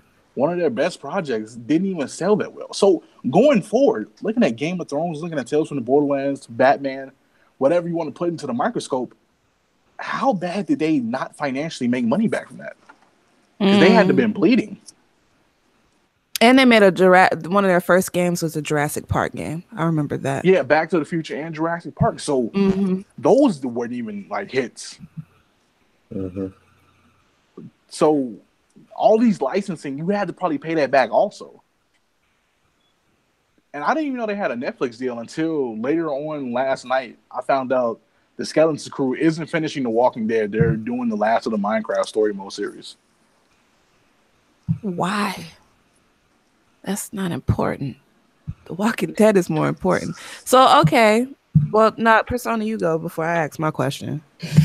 I for me personally, when it comes to TellTale, I didn't really discover TellTale as being a gem until this generation when Demi had told me to play Wolf Among Us, and Demi kept bugging me to play this shit. Like, dude, trust me, you're gonna like it. Trust me, you're gonna like it. I'm like, dude, I'm not trying to play this crap. Dude, trust me. I played it, and I had a newfound respect for not just Wolf Among Us, but for TellTale. And that's what got me into those type of games where, you know, Game of Thrones, I'm playing, you know, The Walking Dead, I'm playing the Batman thing. I've got, you know, I have all of them. I've got Guardians of the Galaxy. I have all of them. So, you know, that's what really pulled me in, and that really didn't happen until this generation. But to see the sales, because I know the graph Demi's talking about, to see that, right? I'm sitting and I'm looking, I'm like, these games, like these types of games, I think are the games that certain people are talking about when they say like one and done, or these type of single player games are the ones that's dying. It's the ones that really do focus on story, you know, telling you a story, taking you on an adventure. These types of titles. Something that Leash said that really made me think of something that shout out to Bar. Gaming, when it comes to gamers, we are very selfish. We all are selfish because we game for ourselves. You know, I'm not gaming for Demi, just like he's not gaming for me. I'm not gaming for Leash, just like she's not gaming for me. Like, we all have our own selfish experiences and what we want to experience as gamers and what we enjoy, which, you know, rightfully so. Gaming is supposed to be a selfish experience. But when it comes to, you know, supporting, you know, different types of games, I feel like us as a community, we fall short in that department. And again, you know, you don't want to support something that you don't enjoy, but, you know, giving things a chance, I think is what's important. Because even when Life is Strange, again, I'm looking at this, I'm like, yo, what the fuck is this, dude? Like, I'm not like, and again, Demi get, and because I didn't play Life is Strange until a year after it came out. And I'm like, what is this, Demi? Like, what is, dude? Trust me, dude. I played it, and I'm a fan. Like, I'm a fan of this genre now after taking the time to play these games. Life is Strange to me is one of the best story-driven games I've ever played. Like the what you go through in that game, in my opinion, is fucking amazing. I like it. I like it a lot. Again, Wolf Among Us is another one. So you know, these types of games, I instantly became a fan of, but they're not being supported, and it's sad. It's very sad that these games aren't being bought. These games aren't being supported. It is very sad. But again, you also have to. I don't want to put it all on the game because it's not the game's fault. You have to make better decisions. You know, if you wasn't doing good after, you know, Walking Dead season 1, you got to look at the drawing board and you got to kind of, you know, try the next idea. Next idea ain't working. All right, we got to do something else. This isn't working. You know, after 3 or 4 ideas, you kind of want to, like, all right, we kind of need to slow down on what we're trying to do here. And they didn't, unfortunately. A lot of bad business decisions were made. And not to interrupt you, and to put it into retrospect, the only thing that made a profit after all of those games was Minecraft Story Mode. And that was way later, right? Yeah, that was 2015 to 2016. It's crazy. But I do hope that the developers do land on their feet. Again, like I said, it's never fun seeing people lose their job. Believe me, stuff like that can fuck with you mentally. Believe me, it's a very stressful thing. So I really hope they land on their feet, man. You know, as gamers, I already put the tweet out there to PlayStation, like, yo, look, one of y'all need to go ahead and scoop these dudes up, man. Stop playing. PlayStation, Xbox, Nintendo, Ubisoft, EA. Yo, somebody scoop these dudes up, Nintendo, THQ Nordic, y'all been doing some buying. Yeah. Y'all go ahead and buy these fools up, man. No, not PlayStation, because they keep stuff to themselves. That's something that can be spread across platforms, please. For non-PlayStation. Xbox, do your thing. PlayStation, go ahead and pick them up. And you were so shady. THQ Nordic, do your thing. Ubisoft, whoever, EA, whoever, you know, whoever. I want to see you guys get picked up. I don't want EA to pick it up. Look, EA, if you're gonna put some money into the man, go ahead. Man. Like, EA, keep their grubby hands off of it. Somebody else, please. Okay, ask your question, Leach. So my question is basically, do you think they should have focused on, okay, so their problem was that they spread themselves too thin. So you think if they would have just focused on The Walking Dead, Minecraft, and maybe to throw it out there, Wolf Among Us, that they would have been straight? No. No? I think they should have done a new IP. Really? Yeah. With that creative style they have, they could have been something along the lines of Quantic Dream if they actually believed in themselves and extended it out a little bit more. Mm. So you think they should have just made a whole new game, basically? Yeah, test the waters. From Don't Know I came in a game where Life is Strange, swinging just out the gate off that. Mm-hmm. And then they're doing season 2, and they're doing Twin Mirror, and they did Vampire. All new stuff, all creative stuff from themselves. Right. They didn't license anything or try to get stuff from other properties or projects. That was the issue I believe TellTale had. They didn't do anything from themselves comfortably. They just had other licenses that they worked with. Right. While they were great games, what can you give me outside of that? Demi does bring a good point, because Don't Nod, again, I'm gonna use Vampire as an example. Vampire, in terms of top 5 games this year, Vampire is in my list, because Vampire, it's you can look at it and that's a Don't Nod game, because the storytelling in that game is really it's like playing a TellTale style game but with combat. Like the way they mesh that together is amazing, and it's very different. It's very old worldish or whatever. Vampire is amazing. Vampire is a 10 out of 10 for me. That game is really, really good. Again, and that's Don't Nod taking a chance on a new IP. You feel me? That's them trying to use ideas outside, and mesh it with other things. Don't Nod did a good job with that. What's that other game Don't Nod did, Demi? Outside of Life is Strange Vampire, I forgot the name. Twin Mirror. Oh, Twin Mirrors. Twin Mirrors, again, it looks like that's shaping up to be some quality. Mm-hmm. You gotta with gaming, and this is just gaming as a whole. I don't want to just focus on just TellTale and their mistakes, because a lot of development companies and places make mistakes. It's how you bounce back from them that really determines how severe the mistake is. And this with TellTale, the severity of these mistakes are too much for them to be able to bounce back. But in terms of with gaming and how gaming is supposed to move forward, just earlier we were talking about, why do we need new consoles, right? We need we want, people want new consoles because people are always looking for the newest thing. You buy a phone every year, people are always looking for the newest thing. The way society is now, people are always looking for the newest thing. Once I finish Spider-Man, I'm like, I want Spider-Man 2.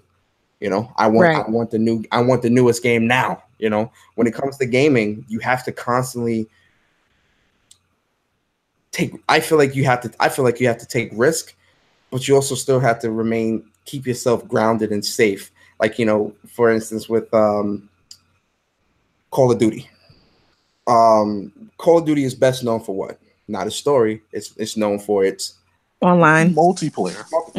Now, Call of Duty is taking a risk because they know that there's a lot of people that play those story campaigns in COD. But they're taking a risk to gauge how the gaming community will react to it. Now, if the sales numbers and things like that of COD are below what the expectations are for this Call of Duty this year, then COD and Activision know how to maneuver moving forward when it comes to the next couple of Call of Duty titles. But if the sales are above or at expectations, then they know and understand what it is that the community wants. The TellTale, I don't feel, was doing that type of gauging, because if you're putting out these different games and they're still not selling, clearly this is not something that people, especially Batman. Again, what we were just talking about earlier, Batman being one of the most recognized symbols in the world. And you're telling me you can't sell a Batman TellTale game? And that's a problem. That's shocking that tanked to me. That's a problem. That's a huge problem. That's scary. I'm looking at that like, what? Right. I would have thought Batman would have been the most popular. What? So do you think somebody's gonna pick him up? No. No? Damn. So this is the end. It's a hope. But but we got to be honest here. I don't think many people are going to take the chance on those developers. Sadly, they're not. This is a sad ass end. I hate an end with no ending. Damn. Yeah, but I will say this, and shout out to my brother because he called it before I did. Around the time where Life is Strange came out, and like I forgot what TellTale game was out around that time, he said to me, Life is Strange is doing better than TellTale at what they do best. What is TellTale going to do to step up now? Mm. And we see what came from it. Not a goddamn thing. And we see what came from it. He called it. He was like, "Yo, Don't Nod is in TellTale's court. What are they going to do now? Who's going to outshine who? Who's going to do better than who?" And that's not saying that anybody is going to outshine anybody or anybody's better than anybody, because I don't really care about that. But if somebody steps into your court doing something better than you, that should be signs that, yo, I got to improve. Especially for Life is Strange being that first game, and they came swinging like that. Not only that, but TellTale's engine is too It's old. Yeah, they didn't improve upon none of that. True. And But then go ahead. But no, keep going, Demi. Hold on. And I will say this: so people who celebrating and saying good riddance and all that kind of stuff, don't be a negative. Don't be a dick. Come on, people are losing their jobs. People losing money. People have to go back to places where they don't have probably. Wait, hold up. So people are saying good riddance? Yeah. I didn't see all that. I only see the love on my TL. Good thing I don't follow that. You gotta look in the comment section of the developers that are posted about it. People are pissed. I try not to look at the comments because then I get mad. So people are actually celebrating them falling. Yeah, which is fucked up. That is fucked up. Wow. Man, listen. This is, like I said, I hate an ending with no like end, basically. So this is gonna be like really sad. I mean, granted, yeah, if you really want to know about Wolf Among Us, just go check out the graphic novel. If you want to know about The Walking Dead, just watch the show, check out the graphic novel. And watch the show. You don't like the show, Demi? I don't like the way the seasons are going. I'll watch the show. Hold on. This is your second oof. You can't oof me. Hey, hold on. Hey, with season 9, you on your own with that, pimp. Well, I mean, the show is a little weird, but read the graphic novel. Yeah, read the graphic novel. So, I mean, that's the good thing not the good thing, but that's the thing that comes from this. It's not like it's a made up, like their own original story. And it's just like, oh my God, what happens? All of these stories that they have. Technically, Batman was a made up story. Well, I don't follow Batman, but anywho. Oh, boy. So was Minecraft. Only one I didn't like, I will be honest, the only one I didn't like from TellTale, honest to God, was Guardians of the Galaxy. Really? I had no passion with that game. It wasn't a, whoa, that happened, or, oh my God, it was a, I'm playing it. I had more enjoyment out of Minecraft story mode than Guardians, honestly. I need to play that. My daughter plays that, and she plays it like over and over and over again. They were testing the waters with some new stuff. Like they had combat features and Souls-esque features in the game. Mm-hmm.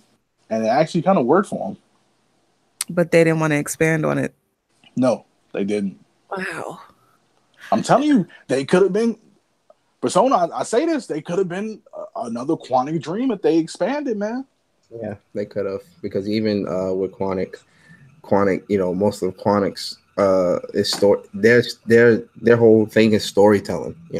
It's not really combat and all that other stuff, but they've improved upon what they've done game over game. Heavy Rain, then Beyond Two Souls, then Detroit. Yeah. It's an improvement. Each game is an improvement. Detroit, just look at it. Like, it's an improvement. We're not seeing writing improvement, expand the choices. Yeah, we're everything. We're not seeing that with TellTale. We're not. And I love them to death, but if you cannot point out the flaws of your favorite developers, are you really a fan? True. That's a fact. But again, TellTale, hope you guys land on your feet. It's never good losing your gig, man. Your job definitely definitely hope you guys get scooped up by some other development, companies and teams, especially y'all out there in Cali. It's a lot of indie devs, whatever. I just hope you guys are able to get a gig, man. Seriously. But yeah, moving forward. Big shout out to Michi. He is a part of the council, or place formerly known as whatever we call ourselves. I don't even know what we call ourselves. And he asked this question in our topic request. Shout out to Michi. So his question is, hold up, where is it? Okay, as a 20-plus-year-old gamer, are games easier to beat today than they were in the past? What were some of your more difficult older games? Shout out to Michi for the question. That's a pretty deep question. Who wants to start us off? Leash, you want to start us off? I always go first. Let Demi go first. Demi, go ahead. Demi, you want to start us off? Oh, hey, I'm in the spotlight. Thanks. Oh, the hat. The hat is on, actually. It's backwards, so I just did the ash catch him. Are games more easier to beat? I'd say yes, because I'm floating through certain games now, and I'm like, damn, it's only been like 7-8 hours. I'm already halfway through this. You have those random sporadic moments where you die, and it's kind of like, okay. Oh, I made this mistake. Let me try it again.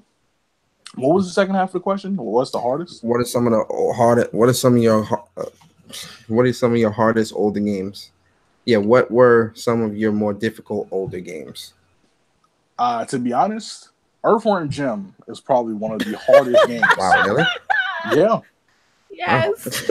Earthworm Jim is hard, bro. Like, that game was tough. Not even like fun tough, just really tough. Yeah. Earthworm Jim, Vector Man, Lion King. Yes. Yeah, Lion King. Lion King. The Simpsons game. Which one? Hit and Run?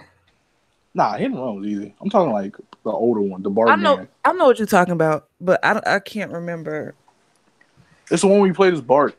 That one was hard. Yeah, it's not the beat 'em up. I forgot the name of it. I know which one you're talking about, though. I know which one you're talking about. Okay. To an extent. This is just me. It's just me, guys. Superman 64. I said Superman. Super Mario 64 was hard. I was about to say Superman. You better get Super Mario 64 was a bit hard for me. Really? Yeah. Wow. Because I was still trying to learn the controls, and plus the N64 controller was more of a difficult hassle than it should have been. Yeah. Oh man, it's a lot of hard games I played. Yeah. My fault. You still talking? No, go ahead. Leash. As a 20-plus, good thing I'm still in my 20s. Older gamer, are games harder? Do we want to look at it as, well, are games easier? Do we want to look at it as are games easier, or we're just getting better? Because mind you, when we were playing games, we were kids. Like our problem solving skills wasn't at their peak. Like we didn't really process things the way we process it now. So I would actually be cool with going back and playing said games that I felt were hard and seeing if I could defeat it like as an adult. Now, if I can't, then yeah, the games were just hard. But I mean, are games easier? I would say yeah, because of now, like with the gaming market is consumer based, so they're trying to get new people to play. Like we've already like established in other like episodes like that games now really aren't made for hard. Well, they are. I'm not gonna say they're not made for hardcore gamers, but they're kind of open. They want to expand the market basically. So like they're not gonna put out a super hardcore game. I would say the last, and I've never played this game, I want to say the last game that was just hard for like no reason would be Dark Souls. Am I right? Or y'all agree? Oh, that game is so trash. I hate it. Oh, wow. I mean, I never played it, but wait, what game did you say? Dark Souls.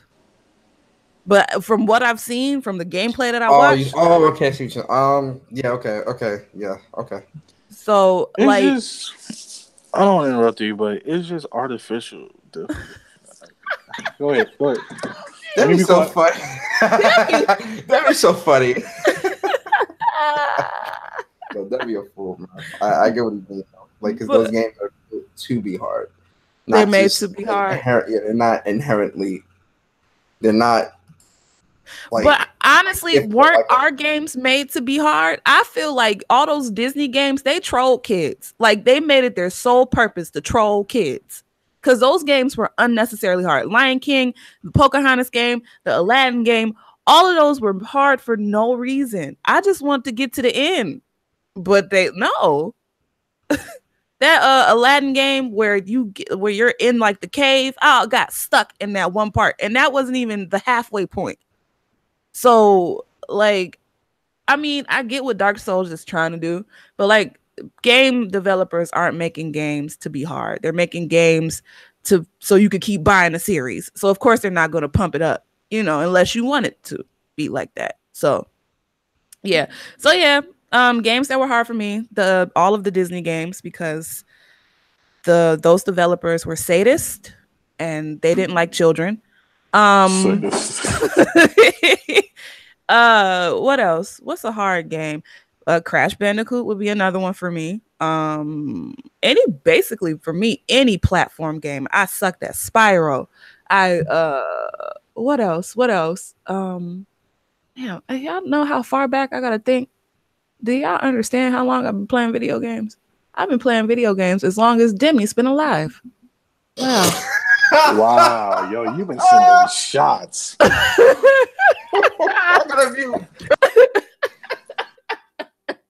I mean, I'm just saying. Yo. Wow. What was that? I don't know where it came from, but the hell was that? Yo, hold up. Yo, Leisha's had the Blicky all podcast against me, bro. Like, no, it's not against you. I love you, Demi. Persona's been the shady one, but hold up. Yeah. Why would you say that? Yo, that's funny. I'm sorry, Debbie. You my bro. But no. Like, y'all be trying to shade me because I'm young out here. But no, you young, but you've played all the games. I'm not nothing here. I'm the stepchild in this situation. What Stop you it, mean, bro? You're not mom, so they know. You're the favorite. Technically, yes. Demi is the favorite because Persona is shady. Moving on. So my answer. But yeah, I can't think of any more games because, like, literally from the age of like 5 to me being about like maybe 10 or 12, games were hard. Mm-hmm. So yeah, basically. This is really, again, big shout out to Michi because this is a really good question, and Michi's known for asking questions or like giving logic that makes you think. Really cool dude, man. Really, really cool dude. Shout out to Michi. I wouldn't say games are harder now. I think back then games were harder just for the simple fact when it comes to what we were doing in games back then. I think it's different. Like, when a game came out, it came out and that's it. So you had to deal with the glitches, the bugs, the crashes and all those different things that were happening with games, especially if you were playing on a Super Nintendo and, you're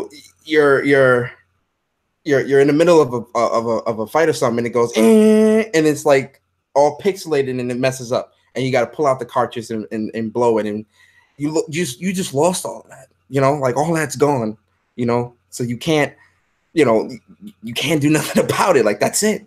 So you got to start all over. So I think games back then were definitely a lot more unforgiving. I think why, when you look at games now and you look at it back then, why we may feel like games are easier now is because, auto saves, like Barry said, shout out to Barry, auto saving, the development of certain games are geared more so towards a casual audience. So things to us may seem like it's easy because we've experienced this in its rawest form back when gaming was what it was back in the 90s, early 2000s or whatever. One of the hardest bosses for me was fighting Sephiroth in Kingdom Hearts 1 and 2. Like, that's one of the most unforgiving bosses I've ever fought in gaming. That like he made I'm about to embarrass myself. The first time I fought him, he made me cry. Like I was like, I was sitting there gripping the controller, ready to break this fucking control. I'm like, what the hell? This just like I'm so mad. Like fuck this.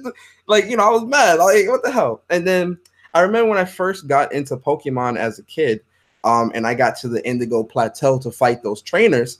My characters were like 40, 50. I'm thinking I'm hot stuff, and I got slaughtered. You got bodied. I got slaughtered. When I say slaughtered, this is on yellow version too of Game Boy Color that I was playing. I was fighting them at the Indigo Plateau. I got slaughtered. Bad. Very bad. Again, another game that really I just was like, you know what? This isn't gonna work for me. Lion King again. Lion King in the Jungle Book game, especially the Jungle Book game in the section where you have to get past the snake without dying, and you're swinging up on the branches and you're going up and you're going up and you're going up, and the snake is on the other side and the snake keeps jutting towards you and you keep getting bit and you die. I couldn't get past that. That killed me. And then the part with the hippos and the monkeys in Lion King, I couldn't get past that. I got past it once and then died, and it started me back. I'm like, you know what? This game isn't for me. Like there's a lot of games that I played back then that just weren't. And then like RPG, I feel like RPGs back in the day were definitely a lot more unforgiving. Very unforgiving. You had to grind in this day and age. Like RPGs back then, like again, one of my favorite RPGs, Final Fantasy 12. The grinding and what you had to do in that game. The grinding and what you had to do in that game is next level insane. Final Fantasy 7, all the things you have to do in that game, the secrets that you have to figure out for yourself, all these different things that you're doing is very hard in the RPGs compared to what we're doing now. A lot of RPGs now, they're not as hardcore as you would want them to be back in the day. So, RPGs are very different. So when you do get that new RPG that does have that old school grind, like again, Octopath Traveler is a perfect example. I Am Setsuna with the ATB system. Lost Spare with the ATB system, with the leveling, with how you got to build up your characters and stuff like that. The active time battle systems and all those different things that they put in these newer RPGs to give an older feel. I'm happy for, because that is what brings a lot of challenge into gaming. And it's still, even to this day, those things are still very difficult, because they're meant to be like, that's natural difficulty, because you're meant to think. You got to know how to build your characters. You got to know what armor to wear. You got to know when to attack. You got to know how to attack. You got to know when to buff your character for the next attack. Know when to defend. Know all these different things. I love it. Like RPGs, RPGs are just great. Like I love when RPGs are difficult like that and have, make you think and do those different things. So I think RPGs back then compared to now are definitely a lot easier. Gaming in itself, I think, it's just part of it is we're older and we are more experienced. But I think to this day, there's still games that if we went back to, we still couldn't beat or would still struggle. Crash Bandicoot is definitely one of them. Like, when Crash came back out, oh no. Oh no. Mm-mm. But yeah, that's that. Very good question by Michi, man. You know what was the last game I genuinely got like upset, cry, frustration at? Budokai 3. Really? The Kid Buu fight. Really? Yeah. He was annoying, bro. He was annoying. Was he gonna make me cry though? Nah. That fight took me to the limit, bro. Whew. Jesus. The last game that made me not cry, but like where I broke a controller. I broke a controller. What was it? Dragon Ball Z, I think it was. I was fighting. It was Dragon Ball Z, but it was fighters. I was fighting some dude. This dude just kept doing some stupid shit, and I was like, "What the fuck?" And threw my fight stick across the room. You called it a fight stick? Oh my. Yeah, fight stick. Yeah, fight stick. That's what it is. Oh, I didn't know. A fight stick, arcade. You know, like arcade. Oh, Yeah, arcade you stick. have one of those? Yeah, 3. He's rich. Stop. That's what it seems like. No, I'm not. Stop. Have a We whole don't say fight. that, especially not on stream. Stop. Don't say that. Please don't say that on stream. But yeah, you know, that's pretty much it. Y'all got anything else to add? No. The only thing I have to add is that will you please stop saying that Final Fantasy 12 is the greatest RPG of all time, or I will shun you. Okay. I will shun you. Final Fantasy 12 isn't the greatest RPG of all time. Final Fantasy 12 is the greatest RPG of human existence. Oh, so real quick, you're just gonna blaspheme like that? Okay, No, it's not. That's what we're gonna do. Yes, I am. On the Sabbath. No, it's not. Okay. Yes, I am. On the Sabbath. Demi, come on, you cried off Kid Boot. you Hey, you cried at Sephiroth, dude. Sephiroth is warranted, bro. What you mean? Kid Boo was warranted for that difficulty at that time. But yeah, before we get up out of here and do these outros, real quick, big shout out to Uppercase J, aka Jamil. He donated, he gifted us, Mog Podcast, a Spider-Man PS4, The City That Never Sleeps DLC code. So us at Mog, we always like, yo, let's give it away to our supporters. Oh yeah, I forgot about that. Yeah, so this is how this is gonna work. If you're trying to get into the running for the DLC code, put hashtag DLC in the chat right now. Hashtag DLC, and then I'll type everybody's name into the name generator, and we'll get a winner. How long are you giving them? Right now, like literally, like right this second. Everything's gonna happen right this second. Also, if you do win, I need you to record yourself throwing a hat or a peripheral of a hat across the room. What? What? And please add me on Twitter when you do win, so I can see this and verify that you have thrown said hat. Oh Lord Jesus! But it's Karuma, right? Yes. Okay. Karuma. Hashtag DLC, guys. There's 11 people watching. I know y'all. Listen, Spider-Man, The City That Never Sleeps. Hashtag DLC in the chat. It's 12 of y'all, 13 of y'all, 14. They coming through. Some people don't like free stuff, I guess. I guess. So, and when you throw the hat, I'll need to hear the sound effect of. Oof. You gotta go. You gotta throw the hat. It's gotta go. Oof. Oh my God. Yo, hashtag DLC in the chat. I need to hear the sound of the Spider-Man hits the floor. But yeah, shout out to Jamil, man. He's been a long time supporter of the podcast. He's got a lot of history. A lot of history with Jamil. That's definitely someone. When it comes to debating, yeah, you don't want to debate. That's the fun for Who likes to debate? I like to debate. Oh, nah, you don't. Listen. But like about stuff that I like. I don't debate everything. Listen, look, Jamil, you don't want to. Yes. Trust me. Is it? Listen, because the reason why I get into it with my friends is because I start hand clapping, and my voice gets a little loud. I like those debates. Oh nah, these ain't the debates. Like you'll get that type of debate from me, but for him, he'll. Jamil is he's cerebral. Motherfuckers start using big words. Oh God! Motherfuckers start using big words and shit. Like, hold up. Like, come on, bro. When Jamil start using big words, I'm like, you got it. All right, bro. You got it. Yo, once the paragraph, once the response go past 5 sentences, I'm. Go ahead. You win, Jamil. You win. I'm not doing it. Jamil will hit you with a paragraph that's neatly typed and double spaced. Oh God! With a signature at the bottom. As per my last email. Sincerely, comma. Per our last conversation. Yes. Shout out for my iPhone. J. Shout out to Uppercase J. Yo, hashtag DLC in the chat, man. I'm giving y'all 1 more, 2 more, 3 more minutes. It's 11 people. Yeah, I'm telling y'all, when y'all win this, please add me at Twitter, Demigod Reviews. Throw the hat across the room. With hats. I need to see the hats. Hashtag DLC. Type that in the chat right now if you're trying to win Spider-Man PS4 DLC code. So I guess it's like nobody wants free stuff. Hey, we got 13 people in here. All right. I'm giving it to it's 1 o'clock. All right. Karuma and Wolf Flow. Let's see who's gonna win it. And the winner is Wolf won. Shout out to Wolf Flow. Hey, Wolf Flow won. Shout out to the boy Wolf. Yeah, shout out to Wolf. Wolfman. Wolf Flow. I was like calling Wolfman. Wolf Flow. You won the DLC code. I'll send it to you right after the podcast. I'll send it to you in a message. Wolf, I need that video. You have my Twitter.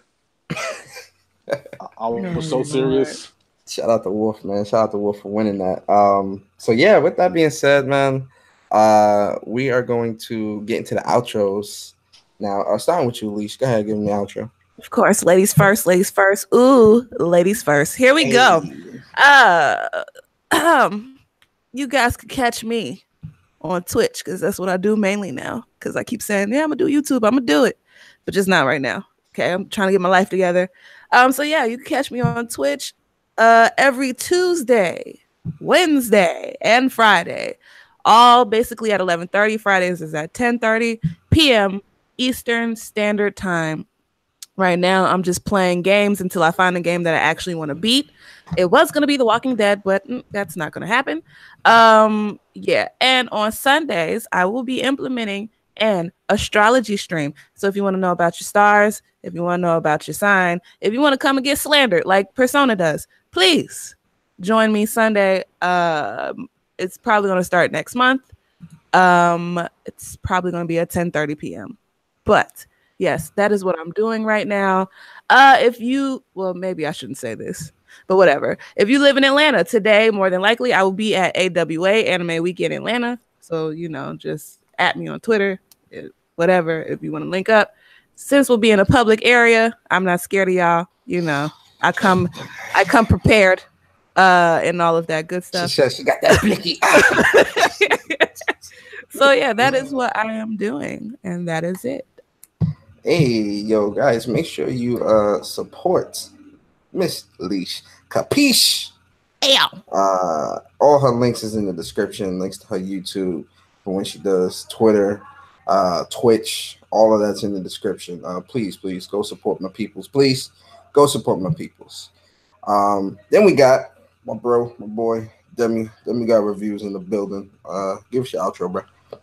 Howdy. I'm wearing my jeans vest today. You and this howdy stuff, bro. I'm flying out today. I'm done. Let me give it to you one more time. Howdy. But what's going on, everybody? Demi got reviews here.